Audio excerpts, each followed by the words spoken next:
ओम नमः शिवाय। प्रिय भक्तजनों, सनातन धर्म के सभी श्रद्धालुओं को सादर प्रणाम।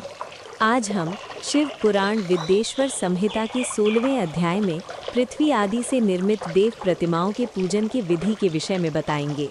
श्री शिव पुराण विद्येश्वर संहिता अध्याय 16 पृथ्वी आदि से निर्मित देव प्रतिमाओं के पूजन की विधि, उनके लिए नैवेद्य का विचार, पूजन के विभिन्न उपचारों का फल, विशेष मास वार तिथि एवं नक्षत्रों के योग में पूजन का विशेष फल तथा लिंग के वैज्ञानिक स्वरूप का विवेचन।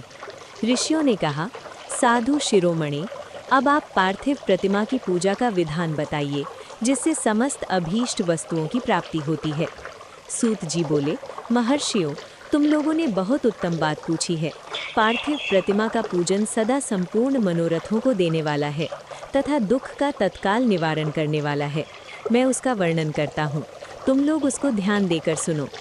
पृथ्वी आदि की बनी हुई देव प्रतिमाओं की पूजा इस भूतल पर अभीष्टदायक मानी गई है। निश्चय ही इसमें पुरुषों का और स्त्रियों का भी अधिकार है।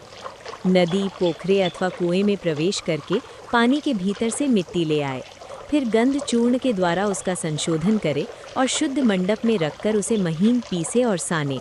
इसके बाद हाथ से प्रतिमा बनाए और दूध से उसका सुंदर संस्कार करे। उस प्रतिमा में अंग प्रत्यंग अच्छी तरह प्रकट हुए हों तथा वो सब प्रकार के अस्त्र शस्त्रों से संपन्न बनाई गई हो। तदनंतर उसे पद्मासन पर स्थापित करके आदर पूर्वक उसका पूजन करे। गणेश, सूर्य, विष्णु, दुर्गा और शिव की प्रतिमा का, शिव का एवं शिवलिंग का द्विज को सदा पूजन करना चाहिए। षोडशोपचार पूजन जनित फल की सिद्धि के लिए 16 उपचारों द्वारा पूजन करना चाहिए। पुष्प से प्रोक्षण और मंत्र पाठ पूर्वक अभिषेक करे। अघनी के चावल से नैवेद्य तैयार करे। सारा नैवेद्य एक कुडव लगभग पाव भर होना चाहिए। घर में पार्थिव पूजन के लिए एक कुडव और बाहर किसी मनुष्य द्वारा स्थापित शिवलिंग के पूजन के लिए एक प्रस्थ यानी सेर भर नैवेद्य तैयार करना आवश्यक है, ऐसा जानना चाहिए। देवताओं द्वारा स्थापित शिवलिंग के लिए 3 सेर नैवेद्य अर्पित करना उचित है और स्वयं प्रकट हुए स्वयंभू लिंग के लिए 5 सेर। ऐसा करने पर पूर्ण फल की प्राप्ति समझनी चाहिए। इस प्रकार सहस्त्र बार पूजा करने से द्विज सत्यलोक को प्राप्त कर लेता है। 12 अंगुल चौड़ा, इससे दूना और 1 अंगुल अधिक अर्थात 25 अंगुल लंबा तथा 15 अंगुल चौड़ा जो लोहे या लकड़ी का बना हुआ पात्र होता है, उसे विद्वान पुरुष शिव कहते हैं। उसका 8वां भाग प्रस्थ कहलाता है, जो 4 कुडव के बराबर माना गया है। मनुष्य द्वारा स्थापित शिवलिंग के लिए 10 प्रस्थ, ऋषियों द्वारा स्थापित शिवलिंग के लिए 100 प्रस्थ और स्वयंभू शिवलिंग के लिए 1000 प्रस्थ नैवेद्य निवेदन किया जाए तथा जल, तेल आदि एवं गंध द्रव्यों की भी यथा योग्य मात्रा रखी जाए तो ये उन शिवलिंगों की महापूजा बताई जाती है। देवता का अभिषेक करने से आत्मशुद्धि होती है, गंध से पुण्य की प्राप्ति होती है, नैवेद्य लगाने से आयु बढ़ती है और तृप्ति होती है, धूप निवेदन करने से धन की प्राप्ति होती है, दीप दिखाने से ज्ञान का उदय होता है और तांबुल समर्पण करने से भोग की उपलब्धि होती है। इसलिए स्नान आदि 6 उपचारों को यत्नपूर्वक अर्पित करें। नमस्कार और जप ये दोनों संपूर्ण अभीष्ट फल को देने वाले हैं। इसलिए भोग और मोक्ष की इच्छा रखने वाले लोगों को पूजा के अंत में सदा ही जप और नमस्कार करने चाहिए। मनुष्य को चाहिए कि वो सदा पहले मन से पूजा करके फिर उन देवताओं के लोकों की प्राप्ति होती है तथा उनके अवान्तर लोक में भी यथेष्ट भोग की वस्तुएं उपलब्ध होती हैं। अब मैं देव पूजा से प्राप्त होने वाले विशेष फलों का वर्णन करता हूँ। द्विजो, तुम लोग श्रद्धापूर्वक सुनो। विघ्नराज गणेश की पूजा से भूलोक में उत्तम अभीष्ट वस्तु की प्राप्ति होती है। शुक्रवार को, श्रावण और भाद्रपद मासों के शुक्ल पक्ष की चतुर्थी को और पौष मास में शतभिषा नक्षत्र के आने पर विधि पूर्वक गणेश जी की पूजा करनी चाहिए। 100 या सहस्त्र दिनों में 100 या सहस्त्र बार पूजा करे। देवता और अग्नि में श्रद्धा रखते हुए किया जाने वाला उनका नित्य पूजन मनुष्यों को पुत्र एवं अभीष्ट वस्तु प्रदान करता है। वो समस्त पापों का शमन तथा भिन्न भिन्न दुष्कर्मों का विनाश करने वाला है। विभिन्न वारों में की हुई शिव आदि की पूजा को आत्मशुद्धि प्रदान करने वाली समझनी चाहिए। वार या दिन, तिथि, नक्षत्र और योगों का आधार है, समस्त कामनाओं को देने वाला है। उसमें वृद्धि और क्षय नहीं होता, इसलिए उसे पूर्ण ब्रह्म स्वरूप मानना चाहिए। सूर्योदय काल से लेकर सूर्योदय काल आने तक एक वार की स्थिति मानी गई है, जो ब्राह्मण आदि सभी वर्णों के कर्मों का आधार है। विहित तिथि के पूर्व भाग में की हुई देव पूजा मनुष्यों को पूर्ण भोग प्रदान करने वाली होती है। यदि मध्याह्न के बाद तिथि का आरंभ होता है तो रात्रि युक्त तिथि का पूर्व भाग पितरों के श्राद्धादि कर्म के लिए उत्तम बताया गया है। ऐसी तिथि का पर भाग ही दिन से युक्त होता है, अतः वही देव कर्म के लिए प्रशस्त माना गया है। यदि मध्याह्न काल तक तिथि रहे तो उदय व्यापिनी तिथि को ही देव कार्य में ग्रहण करना चाहिए। इसी तरह शुभ तिथि एवं नक्षत्र आदि ही देव कार्य में ग्राह्य हैं। वार आदि का भली भांति विचार करके ही पूजा और जप आदि करने चाहिए। वेदों में पूजा शब्द के अर्थ की इस प्रकार योजना की गई है। पूज्यते अनेन इति पूजा, ये पूजा शब्द की व्युत्पत्ति है। पूह का अर्थ है भोग और फल की सिद्धि। वह कर्म जिससे संपन्न होती है उसका नाम पूजा है। मनोवांछित वस्तु और ज्ञान, यही दोनों अभीष्ट वस्तुएं हैं। सकाम भाव वाले को अभीष्ट भोग अपेक्षित होता है और निष्काम भाव वाले को अर्थ पारमार्थिक ज्ञान, ये दोनों ही पूजा शब्द के अर्थ हैं। इनकी योजना करने से ही पूजा शब्द की सार्थकता है। इस प्रकार लोक और वेद में पूजा शब्द का अर्थ विख्यात है। नित्य और नैमित्तिक कर्म कालांतर में फल देते हैं, किंतु काम्य कर्म यदि भली भांति अनुष्ठित हुआ हो तो वह तत्काल फल देने वाला है। प्रतिदिन एक पक्ष, एक मास और एक वर्ष तक लगातार पूजन करने से उन कर्मों के फल की प्राप्ति होती है और उनसे वैसे ही पापों का क्रमशः क्षय होता है। प्रत्येक मास के कृष्ण पक्ष की चतुर्थी तिथि को की हुई महागणपति की पूजा एक पक्ष के पापों का नाश करने वाली और एक पक्ष तक उत्तम भोग रूपी फल देने वाली होती है। चैत्र मास में चतुर्थी को की हुई पूजा एक मास तक किए गए पूजन का फल देने वाली होती है और जब सूर्य सिंह राशि पर स्थित हो उस समय भाद्रपद मास की चतुर्थी को की हुई गणेश जी की पूजा एक वर्ष तक मनोवांछित भोग प्रदान करती है, ऐसा जानना चाहिए। श्रावण मास के रविवार को हस्त नक्षत्र से युक्त सप्तमी तिथि को और माघ शुक्ल सप्तमी को भगवान सूर्य का पूजन करना चाहिए। ज्येष्ठ तथा भाद्रपद मासों के बुधवार को श्रवण नक्षत्र से युक्त द्वादशी तिथि को और केवल द्वादशी को भी किया गया भगवान विष्णु का पूजन अभीष्ट संपत्ति को देने वाला माना गया है। श्रावण मास में की जाने वाली श्री हरि की पूजा अभीष्ट मनोरथ और आरोग्य प्रदान करने वाली होती है। अंगों एवं उपकरणों सहित पूर्वोक्त गौ आदि 12 वस्तुओं का दान करने से जिस फल की प्राप्ति होती है उसी को द्वादशी तिथि में आराधना द्वारा श्री विष्णु की तृप्ति करके मनुष्य प्राप्त कर लेता है। जो द्वादशी तिथि को भगवान विष्णु के 12 नामों द्वारा 12 ब्राह्मणों का षोडशोपचार पूजन करता है वह उनकी प्रसन्नता प्राप्त कर लेता है। इसी प्रकार संपूर्ण देवताओं के विभिन्न 12 नामों द्वारा किया हुआ 12 ब्राह्मणों का पूजन उन देवताओं को प्रसन्न करने वाला होता है। कर्क की संक्रांति से युक्त श्रावण मास की नवमी तिथि को मृगशिरा नक्षत्र के योग में अंबिका का पूजन करें। वे संपूर्ण मनोवांछित भोगों और फलों को देने वाली हैं। ऐश्वर्य की इच्छा रखने वाले पुरुष को उस दिन अवश्य उनकी पूजा करनी चाहिए। आश्विन मास के शुक्ल पक्ष की नवमी तिथि संपूर्ण अभीष्ट फलों को देने वाली है। उसी मास के कृष्ण पक्ष की चतुर्दशी को यदि रविवार पड़ा हो तो उस दिन का महत्व विशेष बढ़ जाता है। उसके साथ ही यदि आर्द्रा और महार्द्रा का योग हो तो उक्त अवसरों पर की हुई शिव पूजा का विशेष महत्व माना गया है। माघ कृष्ण चतुर्दशी को की हुई शिव जी की पूजा संपूर्ण अभीष्ट फलों को देने वाली होती है। वह मनुष्यों की आयु बढ़ाती, मृत्यु कष्ट को दूर हटाती और समस्त सिद्धियों की प्राप्ति कराती है। ज्येष्ठ मास में चतुर्दशी को यदि महार्द्रा का योग हो अथवा मार्गशीर्ष मास में किसी भी तिथि को यदि आर्द्रा नक्षत्र हो तो उस अवसर पर विभिन्न वस्तुओं की बनी हुई मूर्ति के रूप में शिव की जो 16 उपचारों से पूजा करता है उस पुण्यात्मा के चरणों का दर्शन करना चाहिए। भगवान शिव की पूजा मनुष्यों को भोग और मोक्ष देने वाली है, ऐसा जानना चाहिए। कार्तिक मास में प्रत्येक वार और तिथि आदि में महादेव जी की पूजा का विशेष महत्व है। कार्तिक मास आने पर विद्वान पुरुष दान, तप, होम, जप आदि के द्वारा समस्त देवताओं का षोडशोपचारों से पूजन करे। उस पूजन में देव प्रतिमा, ब्राह्मण और मंत्रों का उपयोग आवश्यक है। ब्राह्मणों को भोजन कराने से भी वह पूजन कर्म संपन्न होता है। पूजक को चाहिए कि वह कामनाओं को त्याग कर शांत हो देवाराधन में तत्पर रहे। कार्तिक मास में देवताओं का यजन पूजन समस्त भोगों को देने वाला, व्याधियों को हर लेने वाला तथा भूतों और ग्रहों का विनाश करने वाला है। कार्तिक मास के रविवारों को भगवान सूर्य की पूजा करने और तेल और सूती वस्त्र देने से मनुष्यों के कोढ़ आदि रोगों का नाश होता है। हरे, काली मिर्च, वस्त्र और खीरा आदि का दान और ब्राह्मणों की प्रतिष्ठा करने से क्षय के रोग का नाश होता है। दीप और सरसों के दान से मिर्गी का रोग मिट जाता है। कृतिका नक्षत्र से युक्त सोमवारों को किया हुआ शिव जी का पूजन मनुष्यों के महान दारिद्र्य को मिटाने वाला और संपूर्ण संपत्तियों को देने वाला है।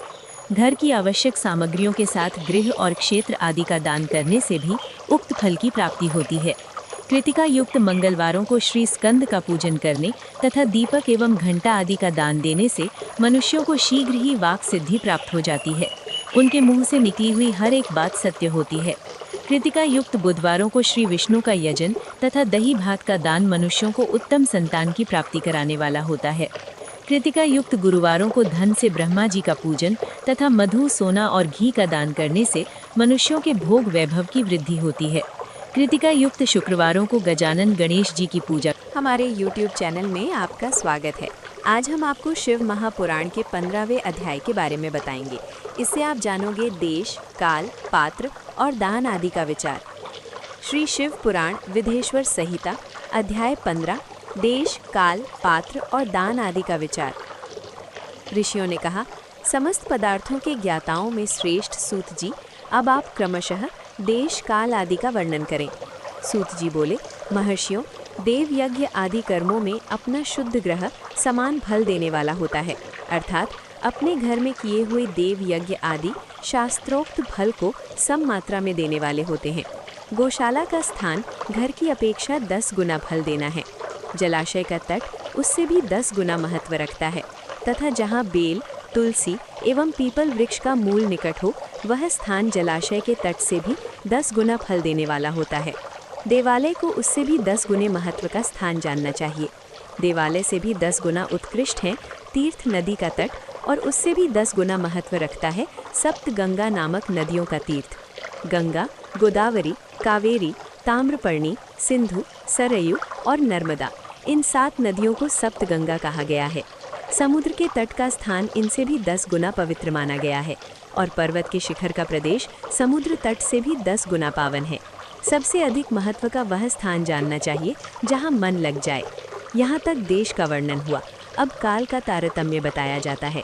सत्य युग में यज्ञ, दान आदि कर्म पूर्ण फल देने वाले होते हैं, ऐसा जानना चाहिए। त्रेता युग में उसका 3/4 फल मिलता है। द्वापर में सदा आधे ही फल की प्राप्ति कही गई है। कलयुग में 1/4 ही फल की प्राप्ति समझनी चाहिए, और आधा कलयुग बीतने पर उस 1/4 फल में से भी 1/4 कम हो जाता है। शुद्ध अंतःकरण वाले पुरुष को शुद्ध एवं पवित्र दिन सम फल देने वाला होता है। विद्वान ब्राह्मणों, सूर्य संक्रांति के दिन किया हुआ सत्कर्म पूर्वोक्त शुद्ध दिन की अपेक्षा 10 गुना फल देने वाला होता है, ये जानना चाहिए। उससे भी 10 गुना महत्व उस कर्म का है जो विषुव नामक ज्योतिष के अनुसार वह समय जबकि सूर्य विषुव रेखा पर पहुंचता है और दिन तथा रात दोनों बराबर होते हैं, वर्ष में 2 बार आता है। एक तो सौर चैत्र मास की नवमी तिथि या अंग्रेजी 21 मार्च को, और दूसरा सौर आश्विन की नवमी तिथि या अंग्रेजी 22 सितंबर को योग में किया जाता है। दक्षिणायन आरंभ होने के दिन अर्थात कर्क की संक्रांति में किए हुए पुण्य कर्म का महत्व विषुव से भी 10 गुना माना गया है। उससे भी 10 गुना मकर संक्रांति में, और उससे भी 10 गुना चंद्र ग्रहण में किए हुए पुण्य का महत्व है। सूर्य ग्रहण का समय सबसे उत्तम है। उसमें किए गए पुण्य कर्म का फल चंद्र ग्रहण से भी अधिक और पूर्ण मात्रा में होता है। इस बात को विज्ञ पुरुष जानते हैं। जगत का रूपी सूर्य का राहु रूपी विष से संयोग होता है, इसलिए सूर्य ग्रहण का समय रोग प्रदान करने वाला है। अतः उस विष की शांति के लिए उस समय स्नान, दान और जप करें। यह काल विष की शांति के लिए उपयोगी होने के कारण पुण्यप्रद माना गया है। जन्म नक्षत्र के दिन तथा व्रत की पूर्ति के दिन का समय सूर्य ग्रहण के समान ही समझा जाता है, परंतु महापुरुषों के संग का काल करोड़ों सूर्य ग्रहण के समान पावन है, ऐसा ज्ञानी पुरुष जानते मानते हैं। तपोनिष्ठ योगी और ज्ञान निष्ठ यति ये पूजा के पात्र हैं, क्योंकि ये पापों के नाश में कारण होते हैं। जिसने 24 लाख गायत्री का जप कर लिया हो, वह ब्राह्मण भी पूजा का उत्तम पात्र है। वह संपूर्ण फलों और भोगों को देने में समर्थ है। जो पतन से त्राण करता अर्थात नरक में गिरने से बचाता है, उसके लिए इसी गुण के कारण शास्त्र में पात्र शब्द का प्रयोग होता है। यह दाता का पातक से त्राण करने के कारण पात्र कहलाता है। गायत्री अपने गायक का पतन से त्राण करती है, इसीलिए वह गायत्री कहलाती है। जैसे इस लोक में जो धनहीन है वह दूसरे को धन नहीं देता, जो यहाँ धनवान है वह दूसरे को धन दे सकता है। उसी तरह जो स्वयं शुद्ध और पवित्र आत्मा है वही दूसरे मनुष्यों का त्राण या उद्धार कर सकता है। जो गायत्री का जप करके शुद्ध हो गया है वही शुद्ध ब्राह्मण कहलाता है। इसलिए दान, जप, होम और पूजा सभी कर्मों के लिए वही शुद्ध पात्र है। ऐसा ब्राह्मण ही दान तथा रक्षा करने की पात्रता रखता है। स्त्री हो या पुरुष, जो भी भूखा हो वही अन्नदान का पात्र है। जिसको जिस वस्तु की इच्छा हो उसे वह वस्तु बिना मांगे ही दे दी जाए तो दाता को उस दान का पूरा फल प्राप्त होता है। ऐसी महर्षियों की मान्यता है।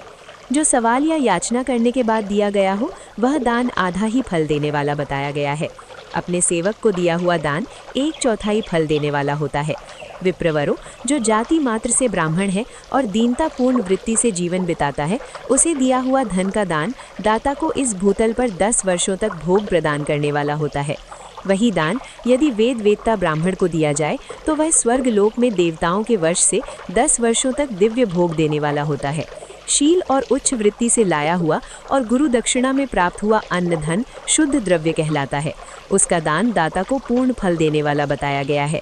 क्षत्रियों का शौर्य से कमाया हुआ, वैश्यों का व्यापार से आया हुआ और शूद्रों का सेवा वृत्ति से प्राप्त किया हुआ धन भी उत्तम द्रव्य कहलाता है।